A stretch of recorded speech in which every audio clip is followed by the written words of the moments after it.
Welcome back to another episode of the Daily Flip podcast. I'm your host, Alex, and today we're going to be talking about three different stories. One about why marijuana legalization on the federal level doesn't seem to actually matter. The author makes a pretty interesting argument.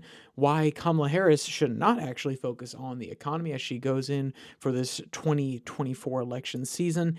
And then a really interesting one talking about the possibility of civil war and how it may be closer than you think. But also, I like to take a step back from that one and reevaluate some of the points it makes. And of course, we are going to end today with our Daily Delight, a story meant to leave you feeling positive and ready to take on the day. Now, that's enough rambling from me. Let's jump in to our daily debate. So, should marijuana be legal? We've had this question before. I want to hear your opinions again. We also have new people since I asked that question, since it was at the very beginning of this channel. Are there legitimate uses for it? Do you think that everybody should have access to it? Should there be a license, restrictions, so on and so forth? Let me know all the opinions. Throw it down there in the comments section down below. So, the first article comes from Counterpunch. Headline reads, "Marijuana. Your permission isn't really necessary." And when it talks about your permission, it is speaking about the federal government / the state governments. And they're saying, well, at the end of the day, do we really need it to be legal versus decriminalized? Do we really have to go through all these hoops and get it past all the senators and House members who may not like it, the older population that may not like it? Because if we're being frank, Gen Z, Gen Millennial, whatever, Gen M, Millennial generation, even some Gen Xers are pretty pro marijuana. They're pretty friendly to it. And even if you're in my camp where you're like, I'm fine. I can live without it. It doesn't mean that you're necessarily sitting there saying, but nobody else can have it. A lot of people in our generation are sitting back and saying, yeah, I don't really care one way or another as long as you're not necessarily harming me.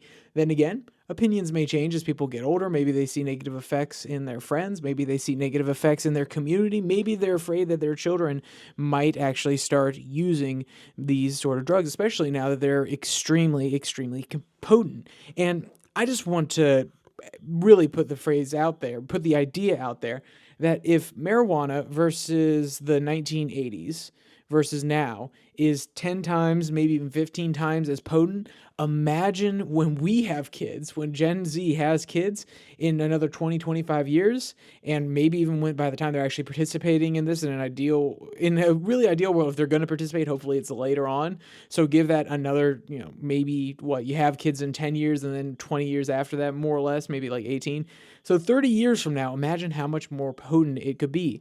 And there have been plenty of new studies coming out, especially with the elevated levels of THC and CBD.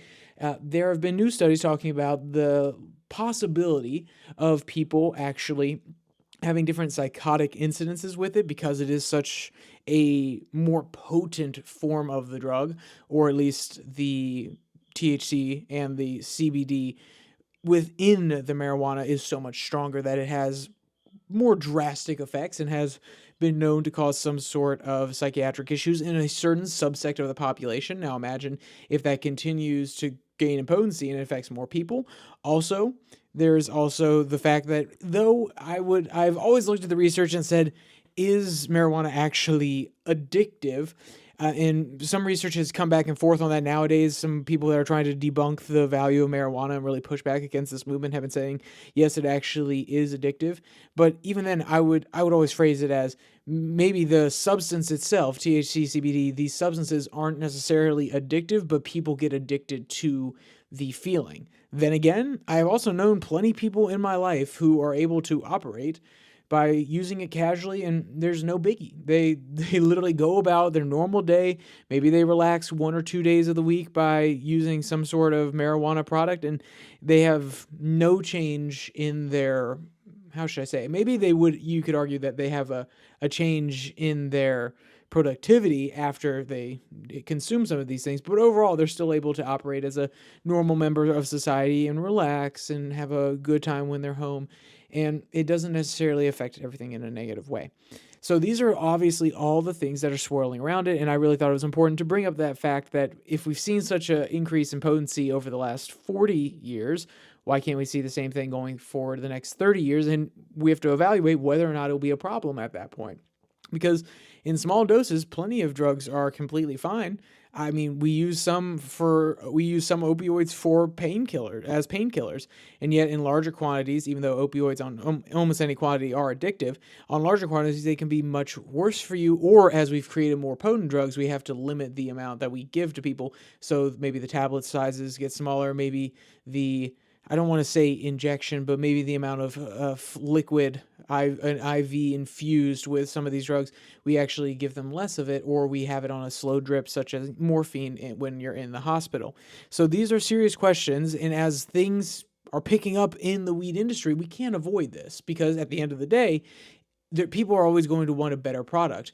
And also, if you smoke a lot, your tolerance goes up. Therefore, you need more potent marijuana in order to break through and actually be able to feel the effects of it. Well, that's fine for people who have been smoking for a long time, but that novice who just comes in and says, yeah, I want that granddaddy kush, purple, blue, whatever. Sorry, don't know the lingo. And whoever says that and just ignorantly buys the most potent type of marijuana, you're going to seriously sit back and say, are you sure you're okay with that, man? Are you experienced? And maybe they're not ready to handle all that extra juice, all that extra concentration that is going on there. And also with concentrates and, waxes and things like that, you have a hyper concentrated form of the thing that is within the marijuana that you really need to be careful about because it is extremely potent. So, all of these are serious considerations going into the future. But what is the author arguing about right now? Quote, and this is kind of picking up in the middle, but we'll let him cook. Quote, I signed a petition to put Amendment 3 on the ballot. In fact, I've been signing similar petitions on the subject for years, and I intend to vote for it in November. He's talking about the ballot initiative Amendment 3 in the state of Florida. Quote, I expect it to pass. I hope it passes. I'm thankful to Trump for kinda sorta endorsing it. But that kinda sorta endorsement really highlights two aspects of the issue for me. And what does it actually include? Well, Amendment 3 is for marijuana to be legalized for adults. So what is this contrast that this gentleman is feeling? Quote, the first aspect is Trump's call for it to be done correctly, by which he means prohibit the use of it in public spaces so we do not smell marijuana everywhere we go. That's one perspective. Quote, I suppose it's possible that there's something special about Palm Beach. I've never been there, but I live near Gainesville, Florida, and when I'm in town, I already smell marijuana everywhere I go. And those are his two sides to it, which is if you're trying to make the argument that it being legal is going to change the atmosphere, literally, because of what you're smelling, but figuratively, and there's going to be more open pot use, it's going to bring about the smell of marijuana, which some people do not like, everywhere, then you don't really change anything by supporting or not supporting this amendment because it already smells like that. And I think when you decriminalize some of these products, you're obviously going to see more, and I say think, it's obvious. If you decriminalize some of these products, you're going to see more rampant use of it. If you live anywhere close to Northern Virginia, you smell it in a lot of different places. I'll be honest, when I lived in Kentucky, I smelt it very, very rarely. And it's not even that it's fully legal. I mean, it's just I've smelt it very rarely when I was in Kentucky. Then again, not as concentrated, not as many people living in one area. Also, I didn't necessarily live in a jam-packed neighborhood. I lived in kind of a little spread out place in downtown in in the capital in Frankfurt. So I smelt it every once in a while when I was walking through there. I very seldom smelt it when I was going through a Lexington or a Louisville. Sometimes I would smell it in like Bowling Green and other places like that. But the point that the author's getting at is saying it's not going to change that much. And the point that I'm trying to get at is I don't necessarily know if it's as widespread as some people think. But then I moved back to Virginia and I was like, oh, nope, never mind. I take it back. It is definitely something that you cannot avoid. You walk through Arlington, you walk through Alexandria, you walk in DC, and you are going to smell it. There's no way around it. And the author's point that it's already this way is actually very well taken. Yes, legalizing it ain't gonna change anything because if people are already allowed to go out there and do it, or they just don't care, or the cops don't want to put in the time or the effort to arrest these people for minor offenses like that, now that it is no longer as restricted, or your use of it is as restricted as it used to be under the law, then of course people are going to get away with it, and it's not necessarily going to change that much. But does that mean that the people who are opposed to it and want to keep the use of it out of public are wrong? Just because the author pins down something very, very particular, which is, oh, you'll be able to smell it. It'll be used, he says that it'll be used in public, which was Trump's overall point, which maybe we shouldn't let it be used in public. It would be used in private, just like it was back in New York City or New York back in the day. So is that actually directly connected to, if you're allowed to use it in public versus in private, is it directly connected to the amount of marijuana smell that you're going to smell? I think yes. Even though the author is dismissing it and saying, well, it already smells like weed. Yeah, but imagine it smells like more weed. Imagine that people are able to actually go out there and smoke wide open in the middle of the street, and you can smell it absolutely everywhere, versus it creeping out of some windows, versus being something that is restricted to your own home, your own private property. Totally cool with that. Honestly, in public, I don't necessarily care too much. Then again, the smell, I smell it, I'm like, look at that, the beautiful smell of America in 2024. And I kind of wince at it. I'm like, oh, okay, I guess we're going through some of this. But I wouldn't necessarily be opposed to not smelling it either. But my point being, I think the author's argument isn't necessarily falling apart, because there are more aspects to this than just that. But for someone like Donald Trump, who is not necessarily the most refined thinker on everything, when you just make the point, oh, well, I don't want to smell it everywhere, you should use it in private, and then you really refine what he's saying down to, oh, he doesn't want him to use it in public because he doesn't want it to smell, I feel like you're still missing a lot of the context there, and you're oversimplifying the argument against marijuana, because he goes on to be pretty sassy about it, no offense. Quote, whether you use the stuff or not, legalizing it makes your life better in many ways. For example, you don't have to pay for as many cops or as many prison cells. Don't like the smell? Too bad. Get used to it. I think that while his conclusion is not necessarily wrong, we are going to have to get used to it. It is the trend. This is our generation. Either they like it, they don't mind it, or they're not rabidly opposed to it, so they're not going to stand up and fight for it. So yes, people are going to definitely get used to it. But I don't necessarily know if, one, just because it already smells like it, that doesn't mean that using it in public won't make it smell like it more, won't make it worse. But also the fact that you say, well, it will make your life better in many ways. For example, you won't have to pay for as many cops or as many prison cells.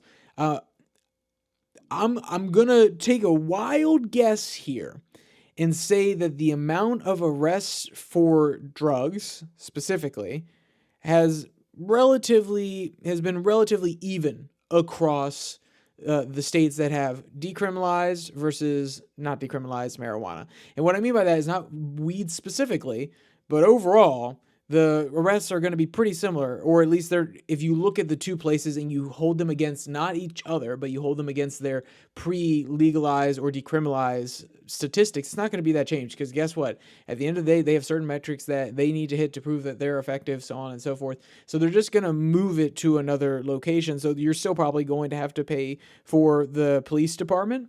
And also, they can also move those resources in other places to maybe go after traffic violators a little bit more. I don't necessarily know everything that they're going to do with that extra money, but I don't really think that they're just saying, oh, yeah, we can just shrink the budget when we decriminalize marijuana. I don't think it's quite that simple. And I'm not just trying to do it's not that quite that simple kind of argument. I'm being generous and saying no, it is not that simple, period, full stop. And you would actually have to pull some of the resources away from the cop departments first for it to actually work out, before they would just shift into a new place where they could hit their metrics, make sure that they're protected. The unions would sit there and say, okay, we need to make sure that our employees don't get fired, that there's people that aren't getting off the force. We need to be able to have our collective bargaining power, because the more people we have in this department, not only the more people are we protecting, and therefore the larger dues we can get, but also the more influence we can have over what the say is. Or as many people in prison cells. I think that's relatively accurate, especially on the federal level, with a whole bunch of drug offenders who, I don't want to say don't deserve to be there, but the question is definitely, if the marijuana laws are repealed, should they be taken out of those cells? And should they possibly be forgiven? Should they get a pardon? Maybe so, maybe not. But the author definitely brings up some interesting points of view there. And I just want to say, I'm not 100% with him, but I do understand where he's coming from. And I am in the camp of, well, hey, if it's going to be, it's going to be. But I think his argument for getting there is not necessarily as good. I don't think that marijuana use should just be, especially because I don't think you actually address any of the root causes. You don't make an argument based off why people actually need marijuana or want marijuana, maybe because that's a little bit harder to prove, and it may actually fall into some arguments of cultural degeneracy that you don't want to necessarily argue. But I think that would probably be the better approach rather than just saying, oh, yeah, well, you need to get over it, and this is wrong because of this, this, and this. They're pretty fallacious points. They're very superficial points. They're just right on the top. You're not actually getting to the root of the issue, and it's kind of snarky when you come off at the end and say, no, you know what? No, you just got to get used to it, even though I made no solid points addressing what some of the core issues about degeneracy of the culture, addiction to dopamine, and the possible future outcomes of more people using marijuana, which are some genuine concerns that people have in those arguments. While I don't always agree with the people making those arguments, they definitely have a solid one, and it is hard to take that on head on, especially when you believe that you're on the same same plane of values, even though sometimes people aren't and they can't admit it. But hey, that's besides the point. Interesting article, no doubt. We will see how all of it pans out going into the future. Maybe this guy's right. Maybe you just got to get used to it because people just want to do it, and it's not going to make that much of a difference. Or maybe it'll make a huge difference, and there's a little bit of a public pushback. We'll see. All right, so let's jump to our second article that comes from Salon. It's not the economy, stupid. Why Kamala Harris should focus on everything else. Also, I realized all three of the articles today have titles of first claim and then backup sentence with a colon in the middle, which is hilarious to me that they all have the same structure, but that's just me being an absolute nerd. So let's actually get into this article. Why isn't it the economy? The Bill Clinton era taught politicians many things, and one of them was, it's the economy, stupid. Carville even gets out there today and says, well, maybe it's still a little bit of economy, but at the end of the day, that is something where people are pinching pennies. They don't want to necessarily live in poverty, and they feel like a president can have a material effect on that. They can have a government that doesn't necessarily spend too much of their money or is rapidly inflating their currency. That's just continuing to take on more debt, and therefore devaluing the U.S. dollar. All of those things, even though some people don't necessarily know them when you ask them to explain it in an economics class, they understand it on a practical level, which is, oh, wow, 2 years ago, I was able to afford a house in my neighborhood when I was looking because I was renting until I could save up, and now I can't. Oh, wow, I could have bought this entire cart of groceries for $300 last year, and now it's running me maybe $325, $350, and I haven't gotten a wage increase. All my other bills are more expensive. All these things people can feel, and when the government is as involved in the economy as it is, you're going to look to the government, and the government's going to have to take on the blame. So worrying about the economy always seemed like a pretty good electoral strategy. But no, Salon's saying, actually, not a big deal. So let's go into what they actually think here. We're going to jump in right to the middle. Quote, regardless of whatever statistics Harris or any other Democrat might throw out there, poll numbers imply that no amount of persuasion will convince voters that they feel better about the economy now than they did under Trump. Yet, when it comes to economic matters, all the momentum in the world apparently means nothing. Last month, the ABC post-Ipsos poll showed Trump ahead by 10 points among voters who were asked which candidate they trusted more to handle the economy. After the historic surge of energy, fundraising, and viral memes that Harris's nomination has generated, the same gap is down to 9 points. So what they're saying here, and it's actually a pretty interesting argument, is they're not going to be able to make up that gap no matter how much they message on it. And I think Trump's team has done a good job actually trying to tie her directly to the Biden economy. I mean, they have the ads of Bidenomics. Then again, her freedom ads are pretty persuasive, especially for the middle ground voter, I would say, who really do want to not idealize, but they want to try to live up to those ideals of freedom. I guess that is idealizing it if I'm being harsh, but they want to ensure that we are protected against government encroachment. Now, whether you think one side or the other is going to do more of that, that doesn't necessarily matter, because the person messaging about freedom is probably going to get more of those center voters who do believe that. Have always been an anti-establishment, an anti-government kind of country. Then again, there have been times where we've loved the intervention of the government to fix some of our problems. I'm not trying to deny that. But overall, the ethos of our country is one of revolution and one of revolt against tyranny. So it is something that I believe personally. Then again, not always true, but like I said, on a personal level, I believe that it is within the fundamental ethos of the American soul. And that's not to say that if you don't necessarily hold that, you're not American. But if you're to look at one identifier of American culture, it would be that, in my opinion, and you could probably see most of that to some degree within our populace. We don't like being yelled at and told exactly what to do, and especially in a way that is negative and abusive and so on and so forth. Then again, not many people like that in general, but you can make arguments that other cultures are more okay with hierarchical structures that don't necessarily keep them down, but do hem them in for sure.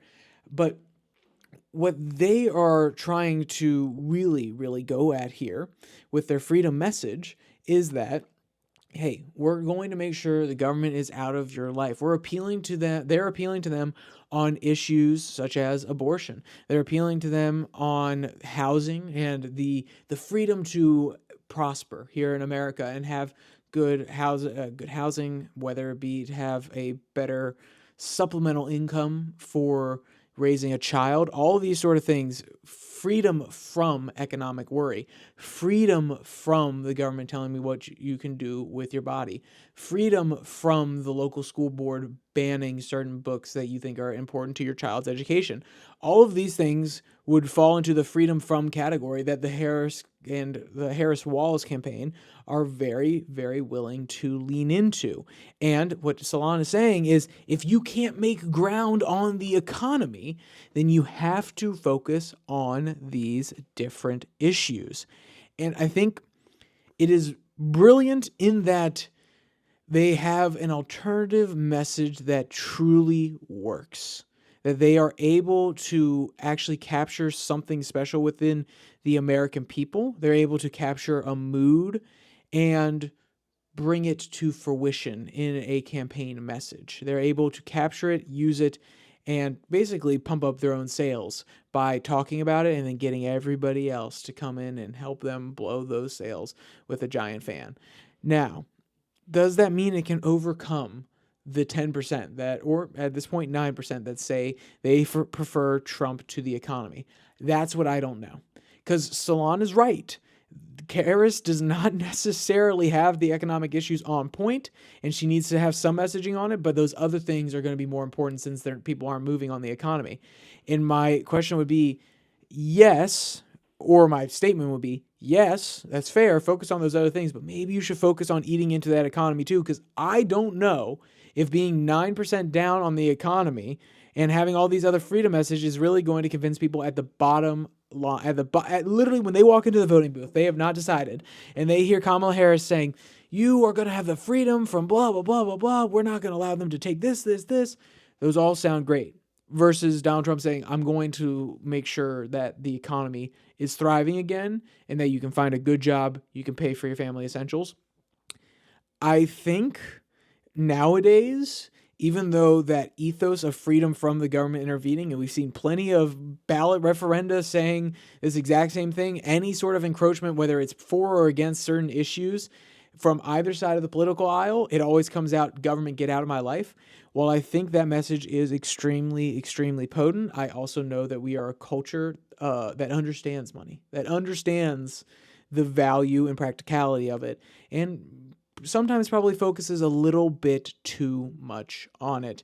And I think when they're in that voting booth, if they have to choose between those two messages at the same, they're literally holding both of them in their head, and they have to choose. I think I know which one they're going for, and it is not the freedom from argument. Then again, I could very well be wrong, but I think Salon brings up a very, very good point. If you want to read that entire article, they have some very interesting ones. All the links are in the description below that like and subscribe button. But before you go down there and read that, let's jump to our final article that comes from Daily Signal. Terrifyingly plausible. Why you're wrong to think civil war can't happen here. And I'll be honest, I am not a person that says civil war can't happen here. I am a person that says, I think that it is unlikely. And that is not because it is here in America. That's because I think the divides are overplayed a little bit. Then again, all it takes are small factions of both sides being willing to battle it out in certain locations.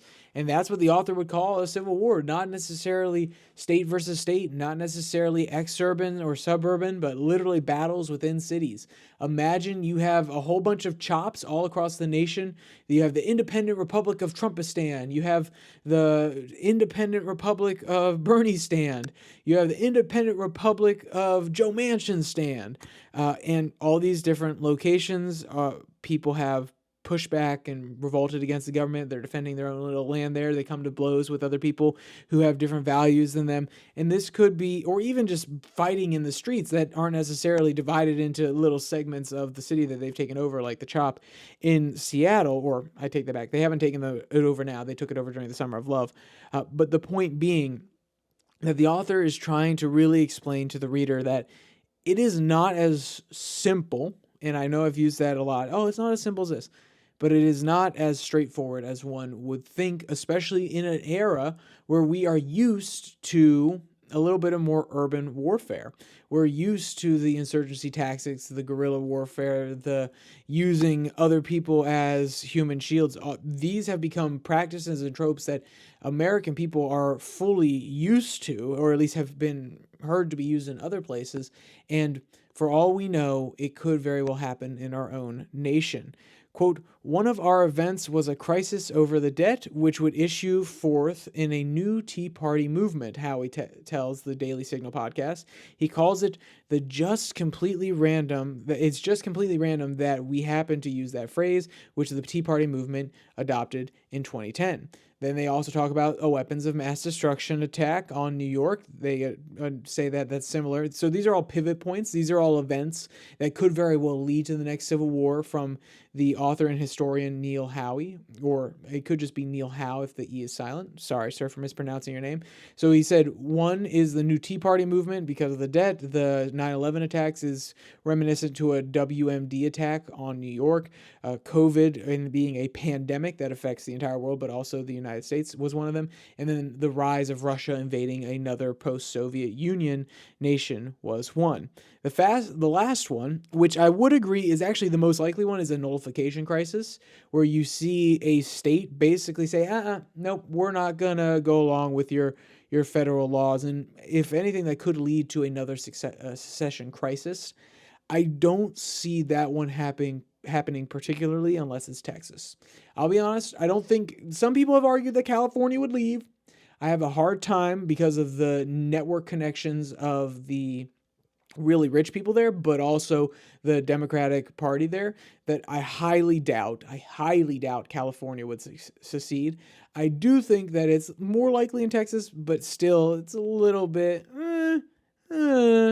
it's a little bit more of a question, and I'm not necessarily confident that any of these examples would actually lead to a civil war. But what you do have to keep in mind here is this next quote. Quote, one misconception people have is that civil wars require geographically separate places, he notes.